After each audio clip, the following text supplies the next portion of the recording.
8 مارچ کو خواتین کا جو عالمی دن منایا جاتا ہے، اس دن کا آغاز نہ ہی مذہب اسلام نے کیا، نہ ہی شریعت محمدیہ نے کیا، اور نہ ہی 8 مارچ کو خواتین کے عالمی دن کا انعقاد کسی مسلم، کسی مذہبی رہنما نے کیا ہے، بلکہ 8 مارچ کو خواتین کا منایا جانے والا عالمی دن، اس کا آغاز یہود و نصارہ نے کیا۔ امریکہ میں، روس میں، دیگر غیر مسلم ممالک میں یہ ایام منانے کا آغاز اور ابتدا ہوئی ہے۔ اسلام کا مزاج اس طرح کے ایام منانے کا ہرگز نہیں ہے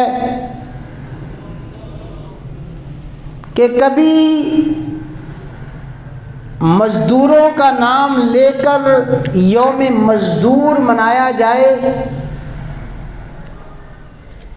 کبھی اساتذہ کا نام لے کر یوم اساتذہ منایا جائے، کبھی والدین کا نام لے کر یوم والدین منایا جائے، اسی طرح خواتین کا نام لے کر یوم خواتین منایا جائے۔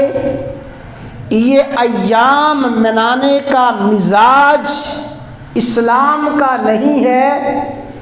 اس لیے کہ یہ حقوق اور یہ ذمہ داریاں ایک مسلمان پر کسی خاص دن میں عائد نہیں ہوتی، بلکہ مزدور کے حقوق کا تحفظ اسلام نے ہر آن، ہر لمحہ، ہر گھڑی کیا ہے۔ والدین کا ادب اور احترام، اساتذہ کا تقدس اور اساتذہ کا احترام اسلام نے ہر آن، ہر لمحہ، ہر گھڑی سکھایا ہے۔ خواتین کے حقوق کا تحفظ، خواتین کا ادب اور احترام اور خواتین کا تقدس اور خواتین کی عزت کسی دن کے ساتھ خاص نہیں ہے، کسی یوم کے ساتھ خاص نہیں ہے، کسی وقت کے ساتھ خاص نہیں ہے، بلکہ خواتین کی عزت، خواتین کا ادب اور احترام اسلام نے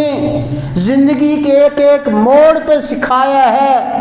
ہر دن میں سکھایا ہے، ہر رات میں سکھایا ہے۔